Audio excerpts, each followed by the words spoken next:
In a hospital room cold as winter, the daughter of a millionaire lay in a coma, still, silent, and fading fast. No one could wake her, no medicine worked, no prayer brought her back. Until a dark-skinned homeless boy walked in and said, "I can help her." Everyone thought it was a joke, until she moved. The machines kept beeping. 1, 2, 3, long, slow, and steady. Beside the hospital bed, Harrison Whitaker sat, with his head in his hands. His suit was wrinkled. His eyes were red. His phone hadn't buzzed in hours. Not because people weren't calling, but because he turned it off. There was nothing anyone could say to him. His daughter, Amelia Whitaker, just 9 years old, had been in a coma for 23 days. No injury, no fever, no accident. She had simply collapsed one morning at home and never opened her eyes again. Doctors had tried everything: brain scans, blood tests, specialists flown in from across the world. Every answer came back the same. "We don't know what's wrong. She's stable but unresponsive. She may never wake up." Harrison didn't cry in front of people. He was a billionaire. Tough, proud, powerful. But tonight, as the nurses quietly adjusted Amelia's oxygen mask, he wiped a tear from his cheek. He held her hand, pale and small. He remembered how she used to run around the yard, chasing butterflies. Now, she didn't even twitch. The silence was heavy. Until someone knocked. It was Nurse Lauren. "Sir?" she said softly. "What?" Harrison's voice was sharp. "There's, a boy. Outside." "What boy?" "He says he had a dream about Amelia. He says he can help." Harrison stared at her like she'd gone mad. "This is a hospital, not a playground. Get rid of him." Lauren nodded. But before she left, she added, "He's homeless. Looks about 10. But sir, he described your daughter's hospital room exactly. And he's never been here before." That made Harrison pause. For the first time in days, something new. He rubbed his face, exhausted. "Fine, bring him in." 10 minutes later, Jaden Carter stood in the doorway. He was small, skinny, with dark skin and cracked lips. His jeans were torn, his hoodie was stained, his shoelaces were tied together in knots. He didn't look like someone who belonged in a hospital, but his eyes were calm. Harrison stood. "You're the one who said you saw my daughter in a dream?" Jaden nodded. "Yes, sir, for 3 nights now." "What do you want? Money?" "No, sir." "Attention." Jaden shook his head. "I just think I'm supposed to help her." Harrison glanced at the security guard, but something, maybe tiredness, maybe desperation, made him nod instead. "All right, you have 5 minutes." Jaden walked slowly to the bed. He looked at Amelia like he'd seen her before, like they'd met in a different world. He didn't touch her, he just sat and whispered. "Amelia, I don't know why you're in there, but I know you don't have to stay. I saw you in the field. You said you were scared. You said it was dark, but I'm here now. Come back. You're safe." No one moved. No one breathed. Then, her fingers twitched. Beep, beep, beep, beep. The monitor sped up. Jaden opened his eyes. So did Amelia. Amelia Whitaker was awake. Her soft blue eyes blinked slowly under the hospital lights. Her lips trembled, her fingers twitched again. Then, weakly, she whispered, "Dad?" Harrison Whitaker froze. His mouth opened, but no sound came out. He dropped to his knees beside the bed and clutched her hand.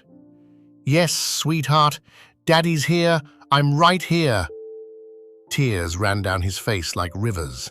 The nurses rushed in, calling for doctors. Machines beeped wildly. Footsteps echoed down the hall. But Harrison didn't care. His little girl, who hadn't spoken in almost a month, had just called his name. Jaden stepped back from the bed. Nobody noticed him at first. Nobody said thank you. Nobody clapped. He just stood there, quiet, as the doctors examined Amelia and the room filled with voices, wires, and flashing lights. But as Harrison looked over his shoulder, past the crowd, he saw Jaden again, still standing, and that's when it hit him. He did this. The boy had no shoes, he had nothing, yet somehow he had done what no amount of money or medicine could. Later that night, when the room calmed and Amelia was resting again, Harrison stepped outside and found Jaden sitting near the vending machine, sipping a cup of water. "Come with me," Harrison said. Jaden stood up carefully. "Did I do something wrong?" "No," Harrison said. "You did something I'll never forget." He paused. "Where do you live, Jaden?" Jaden looked down. "Nowhere. Under a bridge on Roosevelt Street." Harrison's face tightened. Not anymore. By the next morning, Jaden was no longer sleeping under a bridge. He was standing in the Whitaker mansion. It was like walking into a movie. Everything was big. The windows, the staircase, the chandelier that looked like a crown made of glass. The floors were shiny. The air smelled like soap and orange juice. A woman in a black suit came down the stairs, heels clicking. "Mr. Whitaker, may I ask, who is this boy?" Harrison put a hand on Jaden's shoulder. "This is Jaden. He saved my daughter's life. He'll be staying with us." Her face stiffened. "Staying?" "Yes. And make sure he has everything he needs. Clothes, food, a room." The woman forced a smile and nodded. "Of course." But behind that smile, Jaden could feel it. She didn't want him here. At lunch, the chef prepared spaghetti with meatballs. Jaden had never eaten anything that didn't come in a plastic bag. He tried to hold the fork properly, but it slipped. Tomato sauce hit his shirt. The butler gave a quiet tsk. Jaden quickly wiped his mouth. "Sorry." Harrison shook his head. "Relax, son. You're part of this house now." Jaden looked down. He didn't know what to say. Nobody had ever called him that before. That afternoon, a nurse helped Amelia into a wheelchair and brought her into the sunroom. Jaden sat across from her. She stared at him for a long time. "You were in my dream," she said. "I know," Jaden replied softly. "You were standing in a cold place. You said you wanted to come back." "I did." Amelia looked down. "But I was afraid. I couldn't hear anyone until I heard you." Jaden nodded. "I don't know why I heard you. I just did." They sat in silence for a while. And it wasn't awkward. It was peaceful. Like two puzzle pieces that had found each other. But not everyone was happy. Later that night, Harrison received a call from a news reporter. "Mr. Whitaker, we heard rumors that a street boy healed your daughter. Can you confirm?" Harrison replied calmly, "All I'll say is this. My daughter is alive because of someone you all ignored." Then he hung up. The next day, the headlines read, "Homeless boy saves billionaire's daughter, miracle or hoax?" Paparazzi swarmed the front gate. Some people called Jaden an angel. Others said it was a scam. Jaden didn't care about the cameras. He just wanted to play board games with Amelia and learn how to use a microwave. But the mansion staff whispered when he passed. "He doesn't belong here. This isn't a charity. What if he steals something?" One night, Jaden overheard them. He walked to Harrison's study and knocked. "Sir," he said, "I can leave if I'm causing trouble." Harrison looked up from his desk. "You're not causing trouble. But the others, I don't care what they say," Harrison said firmly. "You stayed when everyone else gave up. I'm not sending you back to the streets." Jaden nodded, but deep down, he still felt like he didn't fit. That week, something strange happened. Amelia began drawing pictures, lots of them, all the same thing. A door in the middle of a black field, sometimes with trees, sometimes with stars, always the door. Jaden asked her about it. "It's where I was," she said, "before I woke up." He asked, "What was behind the door?" She shook her head. "I don't know. I was afraid to open it." Jaden looked at the picture, heart pounding. He'd seen the same door in his dreams too. That night, he dreamed again. He stood in front of the door, but this time, it opened. Inside was a light, blinding, warm, and full of voices. "You're not finished, Jaden," a voice said. "There's more you must do." Jaden woke up sweating. It was 3:12 in the morning. He sat up in the big soft bed, a bed so wide he sometimes got lost in it. The covers were warm, the pillows were like clouds. But Jaden felt cold. The dream was still fresh in his head. He had walked through the dark field again, the one with no sky, no stars, no birds, just black grass, and in the middle, the door. Only this time, the door had opened, and a voice had spoken. "You're not finished, Jaden. Something else is coming." Jaden didn't know what it meant, but the voice had sounded serious and sad. In the morning, the house felt strange. The sun came out, but the sky stayed grey. The chef served pancakes with blueberries, but Jaden couldn't eat. Across the table, Amelia twirled her hair. She'd gotten stronger every day. Now she could sit up on her own. She even laughed again. But today, she was quiet too. "You okay?" Jaden asked. She looked at him and said, "Did you dream about the door again?" Jaden's heart skipped. "How did you know?" "I did too." They looked at each other for a long time. Then Amelia whispered, "I heard something on the other side. A man's voice. He was angry." Jaden frowned. "What did he say?" "He said someone opened the door too early."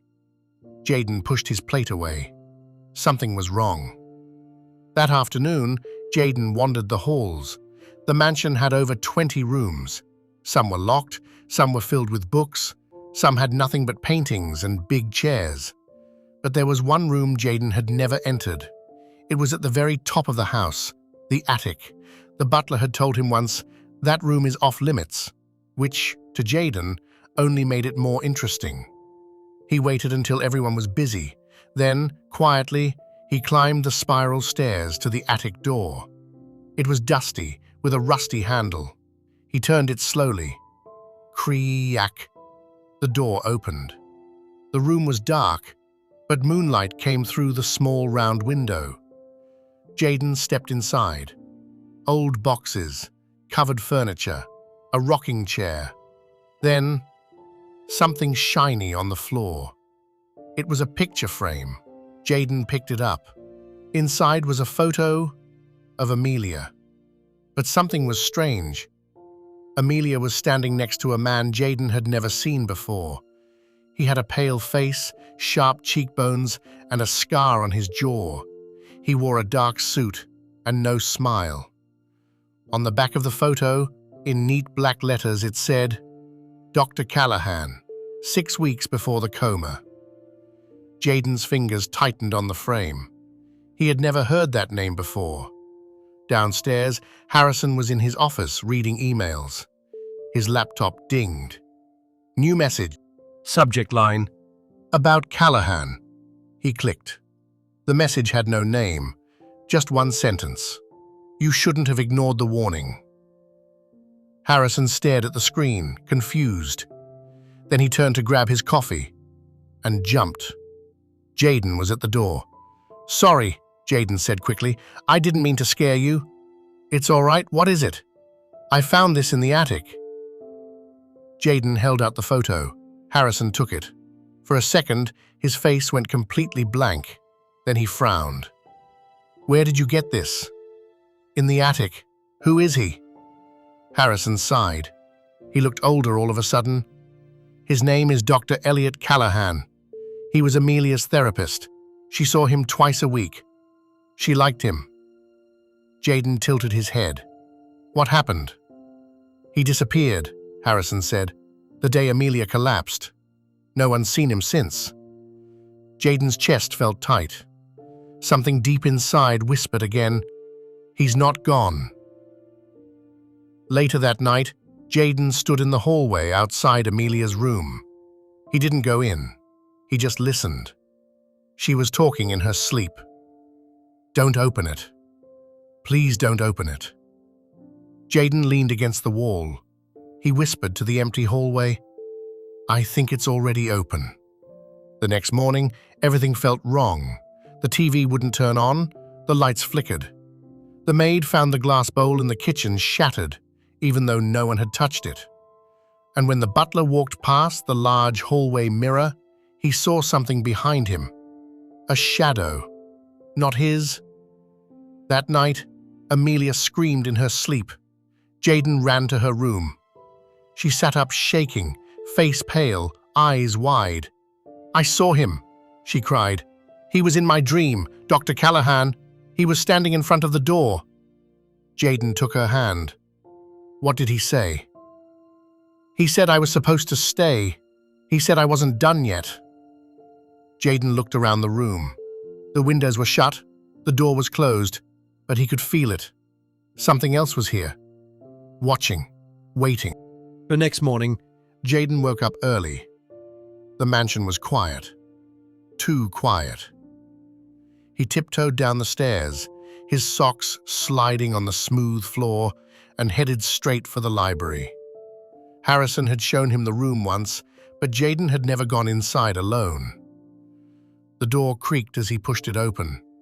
Books lined every wall, tall shelves filled with thick, dusty volumes, maps, framed photos, and one long wooden desk in the middle. Jaden had a mission. Who was Dr. Callahan? Where did he go? And what did he mean when he said Amelia wasn't supposed to come back? Jaden searched the desk drawers. Most had papers with long words, letters from schools and doctors. But then he found a file with a black paperclip and a sticky note on top. The note read, Amelia therapist evaluations, private, keep locked. Jaden opened the file carefully. Inside were reports. Amelia's sleep patterns are disturbed. Recurring mention of a dark field and a closed door. Subject describes a whispering man with a scar who visits her dreams. Dr. Elliot Callahan. Jaden's fingers tightened.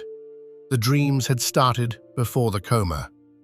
He flipped to the last page, written in small, scribbled handwriting, the child may be sensitive, a dream tether. If this continues, the door may open permanently. I must speak to Harrison urgently. Amelia's safety depends on it. But there was no final report, no follow-up, just silence. That afternoon, Jaden sat with Amelia in the garden. The sun was out, but the wind felt cold. She drew quietly in her sketchpad. Another picture of the door. But this time, something new. The shadow of a man standing in front of it. He comes closer now, she said. Every night. Jaden nodded.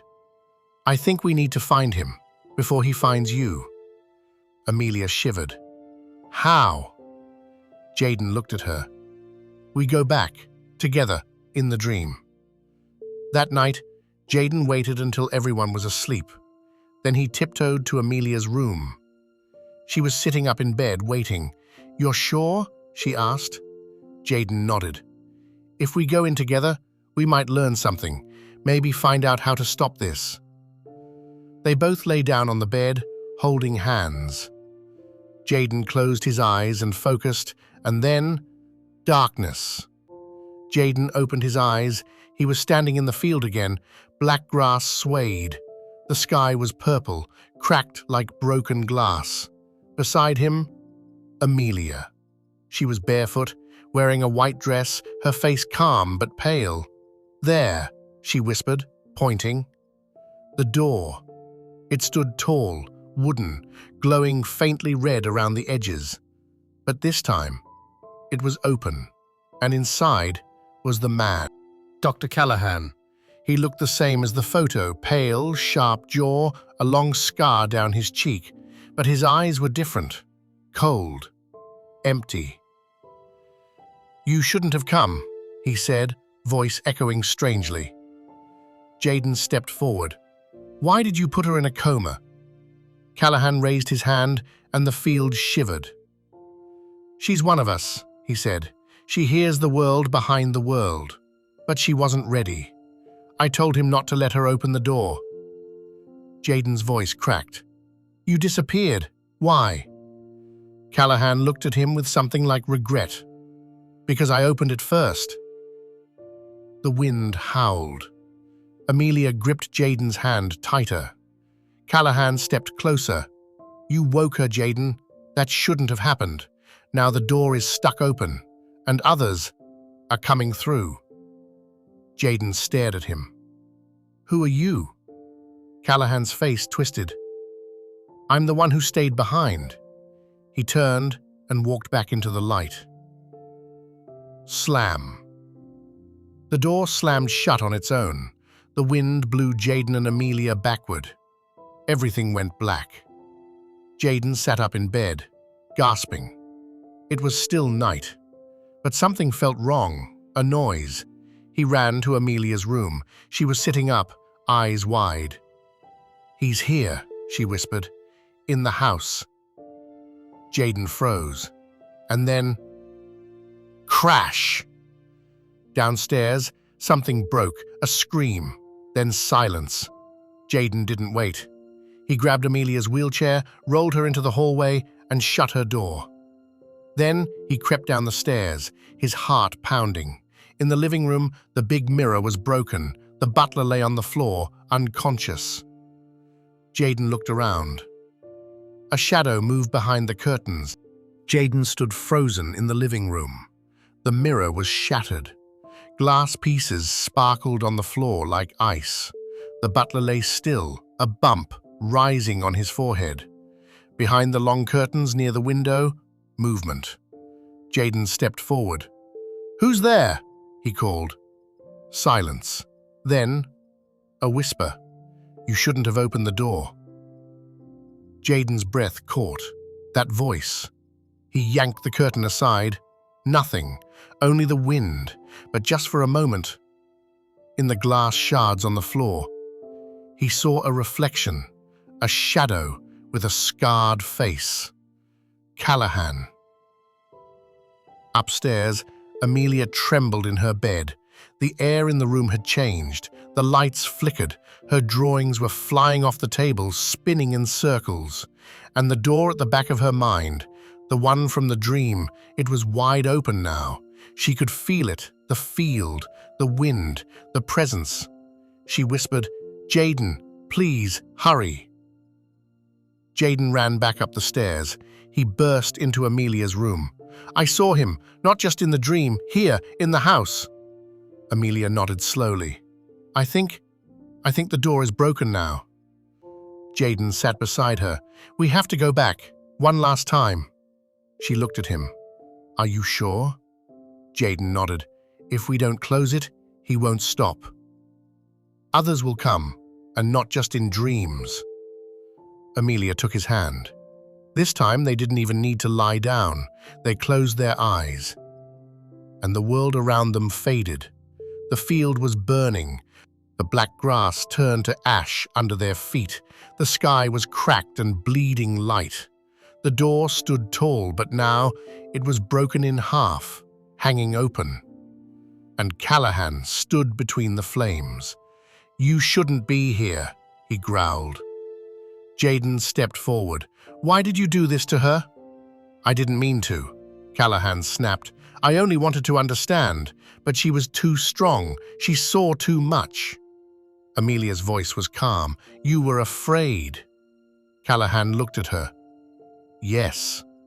Then Jaden spoke again. "You left the door open, but it's not yours to leave open." The wind roared. Shadows flew past them. shapes with no eyes, no faces. "We have to close it," Amelia said. "But how?" Jaden asked. Callahan pointed. "Only one can stay." They turned. Behind the door was a bright light, peaceful, still, warm. A voice echoed again, the same one from before. "You can close the door, but one must remain on this side." Jaden and Amelia looked at each other. "No," Jaden said, "we both go back." But the voice was clear. "One must stay." Jaden's eyes filled with tears. "I'll do it," he said. Amelia shook her head. "No, you saved me. You belong in the world." "So do you." Callahan stepped forward. "Let me do it." Jaden blinked. "What?" Callahan looked at them both. "I opened it. I broke the rule. Let me fix it." Jaden didn't know what to say. Then he nodded. Callahan stepped through the door, and with a loud, deep breath, slam, the door closed. The wind stopped, the fire faded, and the field turned to soft green grass. Amelia and Jaden opened their eyes. They were back in the room. Amelia's drawings were on the floor, the lights were steady, and the house was quiet. 3 days later, Harrison Whitaker held a press conference. He stood beside Jaden and Amelia. "No amount of money could have saved my daughter," he said, "but this boy, this brave, kind boy, did." The crowd clapped, flashes went off, reporters shouted questions. Jaden just held Amelia's hand. The mansion changed after that. Harrison adopted Jaden officially. His name became Jaden Carter Whitaker. He got new clothes, a new school, new shoes that didn't talk when he walked. But he never forgot who he was, and he never stopped hearing the whisper. One night, Amelia drew one last picture. It was the door, locked tight, a heart drawn on it, and 2 names, Jaden Amelia. Sometimes the people who have nothing are the ones who give everything. Kindness, courage, and belief can heal what even money cannot. Never ignore the quiet ones. They just might be holding the key. If you loved Jaden's story, don't forget to like this video, subscribe to the channel, and share it with someone who needs a little hope today.